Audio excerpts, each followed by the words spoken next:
Hello students, what is going on. मैं अब्दुल्ला मोमिन on target classes से, और इस वीडियो में हम व्हीटस्टोन मीटर ब्रिज और इसके एप्लीकेशंस पढ़ने वाले हैं।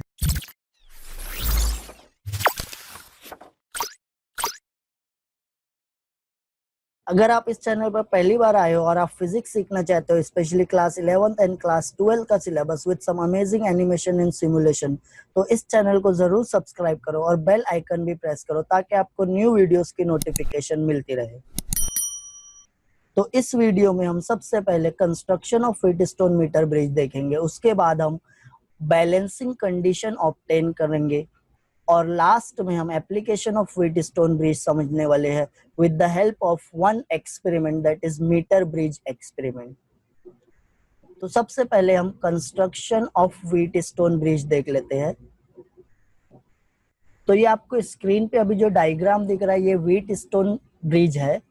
इसको सबसे पहले जो डेवलप किए थे वो है चार्ल्स व्हीटस्टोन, और ये डिवाइस हम यूज करते हैं अननोन रेजिस्टेंस को मेजर करने के लिए। तो यहाँ पे समझ लेते हैं ये कंस्ट्रक्शन कैसा है। तो यहाँ पे आप चार रेजिस्टेंसेस देख सकते हो, resistance P, Q, R, S. ये चार रेजिस्टेंस क्वाड्रिलेटरल के फॉर्म में कनेक्टेड है। ए बी सी डी ये क्वाड्रिलेटरल है, इसके फॉर्म में ये कनेक्ट है। उसके बाद यहाँ पे एक बैटरी कनेक्ट है, और बैटरी के साथ साथ एक की भी लगा हुआ है जो पॉइंट ए और पॉइंट सी के बीच में कनेक्टेड है। और पॉइंट ए को हमेशा हम बैटरी के पॉजिटिव टर्मिनल से कनेक्ट करेंगे और पॉइंट सी को हमेशा हम बैटरी के निगेटिव टर्मिनल से कनेक्ट करेंगे। Higher potential, point A is at higher potential का मतलब है कि इसको बैटरी के पॉजिटिव टर्मिनल से कनेक्ट करना है और पॉइंट सी को बैटरी के निगेटिव टर्मिनल से कनेक्ट करना है। उसके बाद यहाँ पे बीच में एक गैल्वानोमीटर लगा है जिसका इंटरनल रेजिस्टेंस है जी। जी यहाँ पे गैल्वानोमीटर का रेजिस्टेंस है, और ये गैल्वानोमीटर को हम पॉइंट बी और डी के बीच में कनेक्ट किए हैं।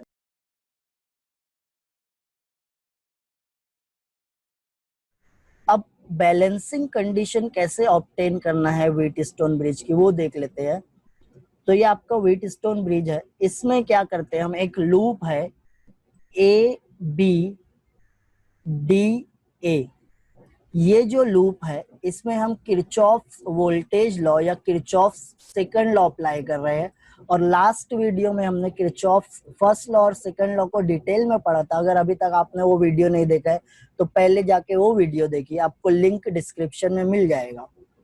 तो यहाँ पे हमको किरचॉफ सेकंड लॉ अप्लाई करना है loop A B D A में। तो यहाँ पे डायरेक्शन ऑफ ट्रेसिंग रहेगी ए टू बी, फिर हम बी टू डी जाएंगे, उसके बाद डी टू ए जाएंगे, और हमारा लूप ऐसे कंप्लीट हो जाएगा। तो जब हम ए टू बी जा रहे हैं तो आपको ये देखना है कि आपका डायरेक्शन ऑफ ट्रेसिंग है ए टू बी, आप मूव हो रहे हो ए टू बी से, और करंट का डायरेक्शन भी ए टू बी है, और यहाँ पे रेजिस्टेंस है पी। तो जो पोटेंशियल डिफरेंस हम लिखेंगे, करंट इनटू रेजिस्टेंस, करंट है I1, रेजिस्टेंस है P, तो ये पोटेंशियल डिफरेंस निगेटिव साइन के साथ लिखेंगे क्योंकि डायरेक्शन ऑफ ट्रेसिंग और डायरेक्शन ऑफ करंट सेम है। तो यहाँ पे हम लिख लेते हैं -I1P।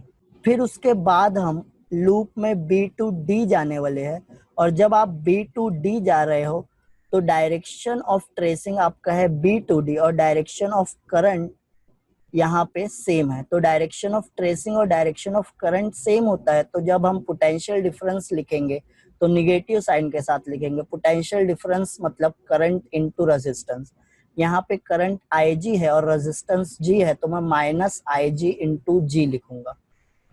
उसके बाद हमको यहाँ पे लूप में D टू A जाना है। तो जब मैं D टू A जाऊंगा तो direction of tracing D to A है, but direction of current opposite है। तो अब यहाँ पे हम पॉजिटिव साइन यूज करने वाले हैं, और पॉजिटिव साइन के साथ हम लिखेंगे करंट इनटू रेजिस्टेंस। करंट है I2, रेजिस्टेंस है S, तो प्लस I2S, और लास्ट में हम इक्वल टू 0 लगाना नहीं भूलेंगे। तो ये आपकी इक्वेशन नंबर 1 हो गई। उसके बाद एक सेकंड लूप है BCDA। ये BCDA ये लूप में अब क्या करेंगे, हम किरचॉफ सेकंड लॉ अप्लाई करेंगे। तो जैसे ही आपने लूप का नाम लिखा, आपने डायरेक्शन ऑफ ट्रेसिंग डिसाइड कर लिया कि आप पहले बी पे जाओगे, फिर सी पे, फिर सी से डी पे जाओगे और फिर डी से बी पे। तो मैं बी टू सी अभी जाने वाला हूँ, मेरी डायरेक्शन ऑफ ट्रेसिंग रहेगी बी टू सी। तो जब मैं बी टू सी जा रहा हूँ सर्किट में, तो direction of tracing B to C है, डायरेक्शन ऑफ करंट भी बी टू सी है। तो यहाँ पे हम निगेटिव साइन के साथ लिखने वाले हैं potential difference, minus I1 minus IG into Q. तो ये जो पोटेंशियल डिफरेंस लिख रहे हैं हम, करंट इंटू रेजिस्टेंस, वो माइनस साइन के साथ लिख रहे हैं क्योंकि डायरेक्शन ऑफ ट्रेसिंग और डायरेक्शन ऑफ करंट सेम है। उसके बाद हम सर्किट में जाने वाले हैं C टू D। तो जब हम C टू D जा रहे हैं, तो डायरेक्शन ऑफ ट्रेसिंग है C to D, but direction of current है D टू C। तो डायरेक्शन ऑफ ट्रेसिंग और डायरेक्शन ऑफ करंट अपोजिट है। तो यहाँ पे हम पॉजिटिव साइन लगाते हैं और करंट इनटू रेजिस्टेंस, करंट है I2 प्लस IG और रेजिस्टेंस है R। उसके बाद जब हम D टू B जा रहे हैं, तो D टू B में डायरेक्शन ऑफ ट्रेसिंग है D to B, but direction of current है उसके अपोजिट। तो यहाँ पे डायरेक्शन ऑफ ट्रेसिंग और डायरेक्शन ऑफ करंट अपोजिट है, तो फिर हम पॉजिटिव साइन लगाते हुए करंट इनटू रेजिस्टेंस, मतलब IG into G is equal to 0 लिख लेंगे। तो ये हम दोनों लूप में क्या किए, किरचॉफ सेकंड लॉ अप्लाई किए, किरचॉफ वोल्टेज लॉ अप्लाई किए, और एक को इक्वेशन 1 बोलते हैं और सेकंड जो है इक्वेशन, उसको इक्वेशन 2 बोलते हैं। तो अब यहाँ पे एक स्पेशल केस है, वो डिस्कस कर लेते हैं। A special case occurs when the current passing through the galvanometer is 0। तो ये जो गैल्वानोमीटर से जो करंट पास हो रहा है IG, अगर ये करंट 0 हो गया तो हम बोलेंगे ये ब्रिज बैलेंस हो गया। और ये करंट को 0 करने के लिए या ब्रिज को बैलेंस करने के लिए हम क्या करते हैं, ये जो 4 रेजिस्टेंस है PQRS, इसकी वैल्यू को एडजस्ट करके हम ये करंट 0 कर लेते हैं। और जब ये करंट 0 हो गया, तो हमारे यहाँ फर्स्ट इक्वेशन में IG है, IG की वैल्यू हम 0 पुट कर लेंगे, सेकंड इक्वेशन में भी IG है, ये भी 0 पुट कर लेते हैं। तो अब क्या किए हम, ये रेजिस्टेंस PQRS की वैल्यू को एडजस्ट कर लिए और ये जो करंट था IG, इसको हमने 0 कर लिया। अब IG की वैल्यू हमारे पास है 0, तो जैसे ही IG 0 होगा, आपका ब्रिज बैलेंस हो जाता है। तो अब ये इक्वेशन 1 और इक्वेशन 2 में हम IG इज इक्वल टू 0 लिख लेते हैं। तो हमारे पास इक्वेशन 1 क्या थी, minus I1P minus IG into G plus I2S is equal to 0। अब IG की वैल्यू 0 जब पुट करेंगे, तो अब हमारे पास इक्वेशन क्या बचेगी, माइनस I1P प्लस I2S। और ये माइनस I1P इक्वल साइन के यहाँ पे आएगा तो प्लस हो जाएगा। तो अब हमारे पास इक्वेशन, हम इसको कैसे लिख सकते हैं, I1P is equal to I2S। ये I2S पॉजिटिव साइन के साथ था, माइनस I1P यहाँ के वो भी पॉजिटिव हो गया, तो I2S is equal to I1P। तो उसको हम लिख लिए I1P is equal to I2S। ये इक्वेशन नंबर 3 है। तो इक्वेशन नंबर फर्स्ट में हम IG की वैल्यू 0 पुट किए और हमको इक्वेशन नंबर 3 मिल गई। अब इक्वेशन नंबर 2 में भी क्या करते हैं, हम IG की वैल्यू 0 पुट कर लेते हैं।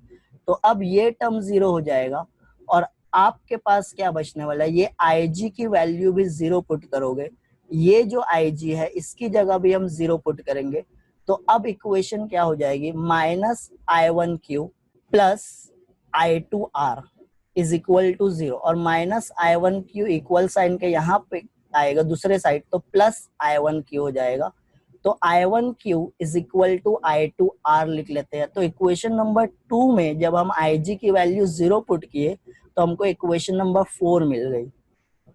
अब हम क्या करते हैं, ये जो इक्वेशन नंबर 3 है और ये जो इक्वेशन नंबर 4 है, दोनों को डिवाइड कर देते हैं, डिवाइडिंग इक्वेशन 3 एंड 4।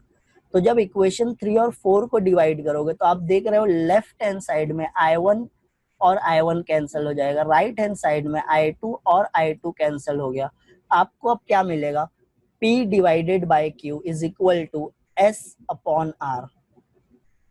तो यही जो कंडीशन है, इसको हम बोलते हैं balancing condition of Wheatstone bridge. अब यहाँ पे समझ लेते हैं, देखो ये पॉइंट ए है और ये पॉइंट सी है, इसके अक्रॉस आप क्या किए हो, बैटरी कनेक्ट किए हो। अब जब ये बैटरी दो पॉइंट के बीच में कनेक्ट किए हो तो आपको ए से सी तक जाने के लिए दो रास्ते मिल रहे हैं। एक ऊपर से आप जाओगे सर्किट में ए टू सी, और एक आप सर्किट में नीचे से जाओगे। तो ऊपर से जब हम जा रहे हैं तो हमको दो रेजिस्टेंस मिल रहे हैं पी और क्यू। जब नीचे से जा रहे हैं तो हमको दो रेजिस्टेंस मिल रहा है एस एंड आर।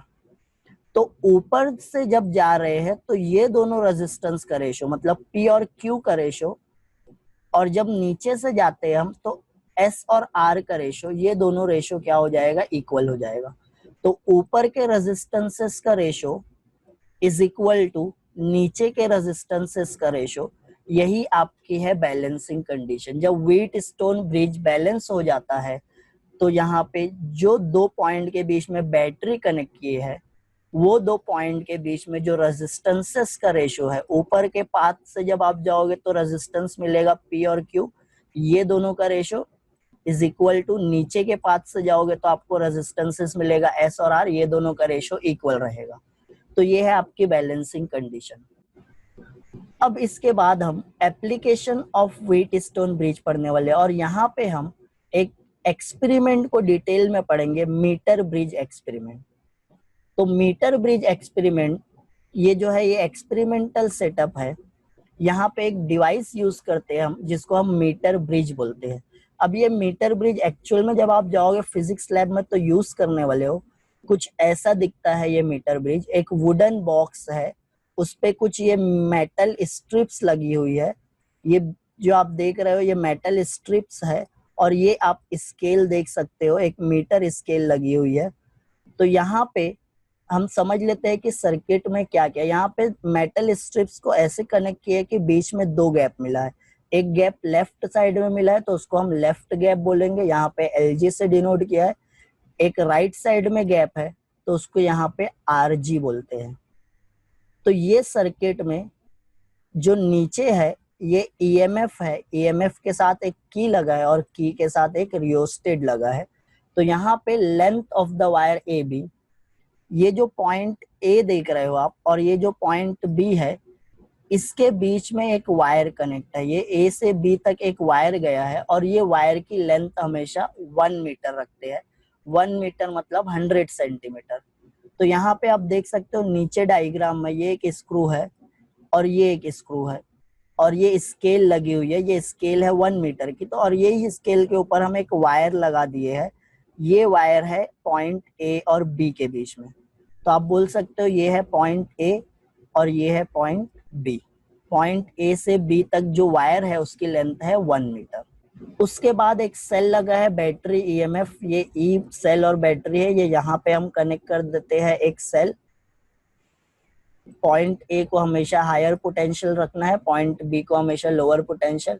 उसके बाद की है, की ये सेल के आगे लगी होगी, ये है आपकी की डायग्राम में। उसके बाद रियोस्टेट है, यहाँ पे आगे आप क्या किए हो, रियोस्टेट कनेक्ट कर दिए हो और ये रियोस्टेट से एक वायर वेरिएबल टर्मिनल्स में चले गया है। उसके बाद जब हमको बैलेंसिंग कंडीशन ऑब्टेन करना है तो ये जो जे देख रहे हो आप, दिस इज जॉकी। इसको हम क्या बोलते हैं, जॉकी या स्लाइडिंग की बोलते हैं। तो ये स्लाइडिंग की को आप क्या करते हो, ये वायर पे स्लाइड करते हो और एक पॉइंट पे आपको सर्किट बैलेंस हो जाता है आपका। तो सपोज पॉइंट डी पे जो वायर ए और बी पे ही है, बीच में कहीं है वायर ए और बी के, उस पे सर्किट बैलेंस हो गया। तो आप ए से डी तक की लेंथ मेजर करोगे और ये ए से डी तक की जो लेंथ रहेगी वो एलएक्स रहेगी।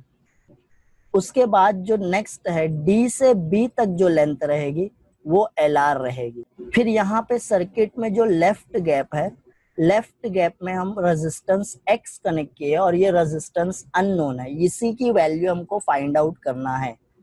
और राइट गैप में आप, ये मीटर ब्रिज का राइट गैप है, सर्किट डायग्राम में ये दिख रहा है आपको राइट गैप, आर से डिनोट किए। आर क्या है यहाँ पे, resistance in the resistance box, मतलब ये नोन वैल्यू का रेजिस्टेंस है, उसको हम बोलते हैं रेजिस्टेंस। इसकी वैल्यू हमको पता होगी।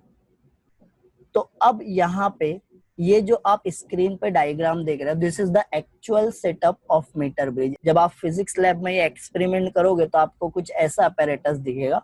यहाँ पे समझ लेते हैं कि ये वायर था, ए से स्टार्ट हुआ है और बी तक गया। ये एक वायर है यहाँ पे ए से बी तक, और ये वायर की लेंथ ए बी है 100 सेंटीमीटर मीन्स 1 मीटर।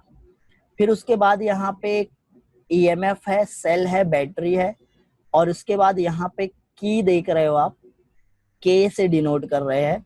यहाँ पे एक्स जो लेफ्ट गैप में है मीटर ब्रिज के, अननोन रेजिस्टेंस है। यहाँ पे जी जो है ये गैल्वानोमीटर का रेजिस्टेंस है। ये जो आप अपैरेटस देख रहे हो ये गैल्वानोमीटर है। उसके बाद ये आर है आपका रेजिस्टेंस बॉक्स जो राइट गैप में कनेक्ट है मीटर ब्रिज के, तो resistance in the resistance box. और उसके लास्ट में हम जे, ये जॉकी है, ये आपका जॉकी और स्लाइडिंग की। अब ये जॉकी और स्लाइडिंग की कैसा दिखता है, तो ये नाइफ शेप का कुछ होता है। आप ये डायग्राम में देख सकते हो कि ये जो अपैरेटस है आपका, ये है जॉकी। यहाँ पे आप नाइफ के जैसा एक शार्प एज देखोगे। ये जॉकी को हम क्या करते हैं, जो स्केल पे वायर देख सकते हो आप, ये वायर पे स्लाइड करते हुए हम बैलेंसिंग कंडीशन को ऑब्टेन करते हैं। ये मीटर ब्रिज का लेफ्ट गैप है, ये मीटर ब्रिज का राइट गैप है। यहाँ पे अननोन रेजिस्टेंस एक्स है, यहाँ पे नोन रेजिस्टेंस आर कनेक्ट किए हैं। तो अब मीटर ब्रिज का एक्सपेरिमेंट कैसे करना है, तो हम क्या करते हैं, लेफ्ट गैप में अननोन रेजिस्टेंस कनेक्ट करते हैं, राइट गैप में नोन रेजिस्टेंस जिसकी वैल्यू हमको पता है, और पॉइंट ए से हम बैटरी कनेक्ट कर देते हैं। पॉइंट ए को हायर पोटेंशियल पे रखेंगे, मतलब बैटरी का पॉजिटिव टर्मिनल। उसके बाद हम की अटैच करेंगे, की के बाद रियोस्टेट अटैच कर देंगे। यहाँ पे पॉइंट सी से एक वायर लेके गैल्वानोमीटर कनेक्ट करेंगे, और गैल्वानोमीटर के दूसरे वायर पे हम क्या करने वाले, जॉकी कनेक्ट करने वाले। इससे पहले वाले डायग्राम जैसे आपने देखा, ये जॉकी कनेक्ट है, ये बीच में मिडल में एक पॉइंट सी है, ये गैल्वानोमीटर है आपका, और गैल्वानोमीटर के साथ दूसरा वायर कहाँ गया है, जॉकी पे गया।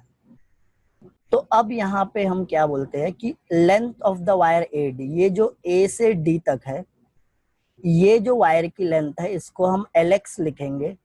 और ये वायर है अगर, तो इसका कुछ रेजिस्टेंस होगा, और वो रेजिस्टेंस को हम आर ए डी लिख रहे हैं। उसके बाद length of the wire dB, ये वाला जो पोर्शन है वायर का, ये जो पार्ट है डीबी, इसकी लेंथ है एल आर, और इसका रेजिस्टेंस है आर डीबी। ये जो वायर है इसका रेजिस्टेंस आर डीबी रहेगा।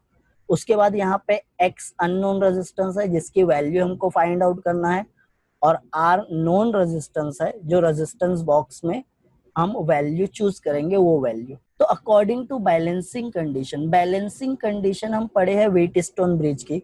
बैलेंसिंग कंडीशन के according X upon R is equal to R A D upon R D B. अब ये क्या है, तो हम क्या देखे थे कि बैलेंसिंग कंडीशन व्हीटस्टोन जब बैलेंस हो जाता है, तो ये जो ऊपर के पाथ में जो रेजिस्टेंस है पी और क्यू, इनका रेशो नीचे के पाथ में जो रेजिस्टेंस है उनके रेशो के इक्वल होता है। मतलब P upon Q is equal to S upon R. तो यहाँ पे ये पॉइंट A है, ये पॉइंट B है। पॉइंट A से पॉइंट B तक करंट जाने के दो रास्ते हैं, एक ऊपर से जाएगा,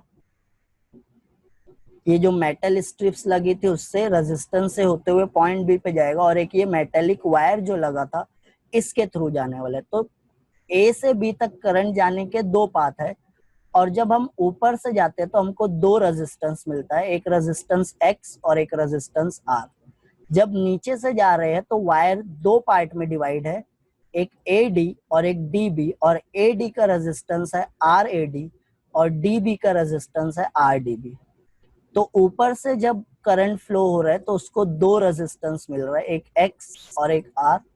नीचे से जब करंट फ्लो हो रहा है तो भी उसको दो रेजिस्टेंस मिल रहा है, एक आर ए डी और एक आर डी बी।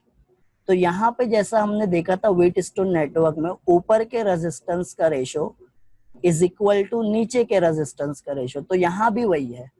ऊपर के रेजिस्टेंस का रेशो मतलब X upon R is equal to नीचे के रेजिस्टेंस का रेशो मतलब R A D upon R D B. तो यहाँ पे हम बैलेंसिंग कंडीशन से ये इक्वेशन लिख लिए और ये इक्वेशन से हम x की वैल्यू फाइंड आउट करने वाले हैं।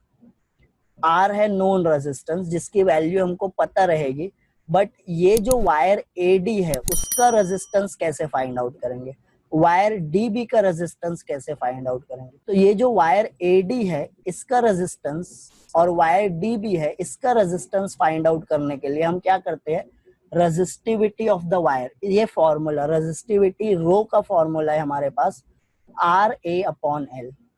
तो अगर एक वायर का रेजिस्टेंस फाइंड आउट करना है जो यहाँ पे R से डिनोट किए है, तो रेजिस्टिविटी का फॉर्मूला हम यूज करेंगे, resistivity rho is equal to R means resistance of the given wire, A is the area of cross section of the given wire and L is the length of the given wire। तो ये फॉर्मूले से हम R का formula लिख सकते हैं। कैसे लिखेंगे, तो जब हम यहाँ से R की इक्वेशन बनाएंगे और A/L को दूसरी तरफ लेके जाते हैं तो वो L/A हो जाता है। तो R can be written as rho L/A। R है resistance of the given wire, rho है resistivity of the given wire, जो मटेरियल से वायर बनाए हैं वो मटेरियल की रेजिस्टिविटी, लेंथ L है और एरिया A है। अब हमको रेजिस्टेंस फाइंड आउट करना है A से D तक का। ये जो वायर है इसका रेजिस्टेंस है RAD, ये जो मटेरियल से बना है इसकी रेजिस्टिविटी है रो, ये जो लेंथ है R से A से D तक वो है LX और ये जो वायर है उसका एरिया ऑफ क्रॉस सेक्शन है A। तो हम क्या किए, यही फॉर्मूले का यूज करते हुए रेजिस्टेंस ऑफ वायर AD लिख लिए। वायर AD का रेजिस्टेंस मतलब जो मटेरियल से बना उसकी रेजिस्टिविटी, वायर की लेंथ और वायर का एरिया ऑफ क्रॉस सेक्शन, यही फॉर्मूले का यूज करते हुए सिमिलरली हम क्या कर सकते हैं, RDB की वैल्यू लिख सकते हैं। अब तो यहाँ पे हम RDB की वैल्यू लिख लिए रो LR/A। अब ये दोनों को क्या करते हैं, डिवाइड कर देते हैं क्योंकि हमको इसका रेशियो चाहिए। तो RAD is equal to rho LX/A divided by RDB is equal to rho LR/A। ये रो और ये रो कैंसिल हो जाएगा, ये A और ये A कैंसिल हो जाएगा। अब हम ये डिवाइड करने के बाद इक्वेशन लिख सकते हैं RAD/RDB is equal to LX/LR और ये इक्वेशन को हम यहाँ पे पुट कर देते हैं। RAD/RDB है X/R, तो RAD और RDB की वैल्यू अगर फाइंड आउट करना है तो हमको ये लेंथ पता होना चाहिए। रेजिस्टेंस का ratio is equal to the length का रेशो। तो यहाँ पे हम अब इक्वेशन कैसे लिखेंगे, X/R is equal to LX/LR। तो ये लेंथ स्केल लगी हुई है, मीटर स्केल, आप क्लियरली मेजर कर सकते हो। अगर ये 1 है, ये 40 पे आ गया, पॉइंट D आपको 40 सेंटीमीटर पे मिल रहा है, तो ये 1 से 40 सेंटीमीटर, LX की वैल्यू हो गई 40। टोटल लेंथ है वायर की 100 सेंटीमीटर। तो अगर A से D तक 40 है तो D से B तक 60 होगा। अगर A से D तक 70 है, ये पोर्शन वायर का 70 सेंटीमीटर है, तो फिर आप ये पोर्शन की वैल्यू 30 लिखोगे। ये दोनों का सम हमेशा 100 होना चाहिए। तो अगर ये 40 रहेगा तो ये 60 रहेगा, अगर ये 70 रहेगा तो ये 30 रहेगा। तो अगर आपको LX पता है तो आप LR लिख सकते हो, आपको LR पता है तो आप LX लिख सकते हो। R की वैल्यू आपको पता होगी क्योंकि आप रेजिस्टेंस बॉक्स में से कुछ की नॉन रेजिस्टेंस की वैल्यू रिमूव कर रहे हो। तो यहाँ पे क्लियरली हम R की वैल्यू, LX की वैल्यू और LR की वैल्यू पुट करके X फाइंड आउट कर सकते हैं। तो ये है आपका meter bridge experiment. Meter bridge experiment किस पे बेस्ड है, तो ये व्हीटस्टोन मीटर ब्रिज के प्रिंसिपल पे बेस्ड है। तो यही से एप्लीकेशन ऑफ व्हीटस्टोन ब्रिज मतलब मीटर ब्रिज एक्सपेरिमेंट है। यहाँ पे हम बैलेंसिंग कंडीशन ऑब्टेन कर लिए, और ये बैलेंसिंग कंडीशन कब ऑब्टेन करोगे, कैसे ऑब्टेन करोगे, ये जॉकी को आपको वायर AB पे स्लाइड करते हुए लाना है। जब आप ये जॉकी को वायर AB पे स्लाइड करते हुए लाओगे मतलब आप लेंथ चेंज कर रहे हो, और जब आप लेंथ चेंज कर रहे हो तो रेजिस्टेंस चेंज कर रहे हो, और रेजिस्टेंस को चेंज करते हुए हम बैलेंसिंग कंडीशन ऑब्टेन कर सकते हैं। तो बैलेंसिंग कंडीशन ऑब्टेन कब होगी? जब रेजिस्टेंस जो गैल्वानोमीटर है, गैल्वानोमीटर में से करंट 0 जाएगा। तो क्या करना है आपको एक्सपेरिमेंट के लिए? जॉकी को वायर AB पे स्लाइड करते हुए एक पॉइंट पे लाना है, और जैसे ही वो पॉइंट बैलेंसिंग पॉइंट पे आ जाएगा, गैल्वानोमीटर में से जो करंट है IG क्या हो जाएगा? 0 हो जाएगा। ये गैल्वानोमीटर में जैसे ही 0 रीडिंग बताएगा, मतलब आपका मीटर ब्रिज बैलेंस हो गया। फिर आप क्या करोगे? ये इक्वेशन लिख लोगे, ऊपर के रेजिस्टेंस का रेशियो इज इक्वल टू नीचे के रेजिस्टेंस। अब नीचे का रेजिस्टेंस कैसे फाइंड आउट करेंगे वायर का? तो हमको पता है रेजिस्टेंस का ratio is equal to length का रेशियो। तो हम रेजिस्टेंस की जगह लेंथ मेजर कर लेंगे, और अगर ये 40 आता है तो फिर ये लेंथ 60 आएगा। तो आप लेंथ की जगह लेंथ ऑफ वायर AD रख दोगे, LR की जगह लेंथ ऑफ वायर DB रख दोगे, और R जो रेजिस्टेंस बॉक्स में है ये नोन है वैल्यू। तो इस तरह हम अननोन रेजिस्टेंस फाइंड आउट कर सकते हैं। अब उसके बाद कुछ और एप्लीकेशंस है, ये व्हीटस्टोन ब्रिज के एप्लीकेशंस है। हम पढ़े कि मीटर ब्रिज ये व्हीटस्टोन के प्रिंसिपल पे बेस्ड है, और यही का यूज करते हुए हम क्या फाइंड आउट कर लेते हैं? हम रेजिस्टेंस की वैल्यू फाइंड आउट करते हैं। The Wheatstone bridge is used for measuring the values of very low resistance. बहुत कम रेजिस्टेंस की वैल्यू भी हम फाइंड आउट कर लेते हैं with the help of Wheatstone bridge. और we can also measure the quantities such as galvanometer resistance, मतलब capital G जो यहाँ पे दिख रहा है वो भी फाइंड आउट कर सकते हैं। कैपेसिटेंस, इंडक्टेंस एंड इम्पीडेंस, ये सब जो है पैरामीटर्स, उनकी वैल्यू हम फाइंड आउट कर सकते हैं with the help of Wheatstone bridge. अब आपको स्क्रीन पे कुछ प्लेलिस्ट दिख रही होगी, आप क्लिक करके वो प्लेलिस्ट देख सकते हो। Thank you student, thank you very much, see you soon.